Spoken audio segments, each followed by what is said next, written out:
રિંકી બહેન, જુઓ ને મારા દીકરાને શું થયું છે. એક મનુષ્યના બાળકે તેને ઝાડ પાસે ભાગતા જોઈને પથ્થર મારી દીધો હતો. ત્યારથી તેની પીઠ બહુ જ દુખાય છે. અરે ચંપા બહેન, મને ખ્યાલ છે કે એક માં પોતાના બચ્ચાને દુખી ના જોઈ શકે. એક મિનિટ ઉભા રહો, હું જોઈ આપું છું. આમ કહીને રિંકી ત્યાંથી જતી રહી. થોડી વાર પછી તે પોતાની ચાંચમાં 3 પત્તીઓ દબાવીને લાવી. લે બેટા, આ પત્તાને ખાઈ લે. આનાથી તારો દુખાવો ઉડનછો થઈ જશે. કહીને રિંકી ચકલીએ ખિસકોલીની દીકરીને તે પત્તીઓ ખવડાવી.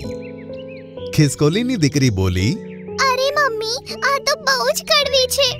દુખાવો ઘણો હતો, તેમ છતાં કડવી હોવા છતાં પણ તે પત્તીઓ ખાઈ ગઈ અને થોડી જ મિનિટોમાં તેની પીઠનો સોજો ગાયબ થઈ ગયો. અરે મમ્મી, મને તો જરાય નથી દુખી રહ્યું. થેન્ક યુ રિંકી આંટી. ખબર નહીં મમ્મી ક્યારે સમજશે. આવી રીતે ટાઈમ વેસ્ટ કરીને બીજાની મદદ કરીને તેને શું મળે છે.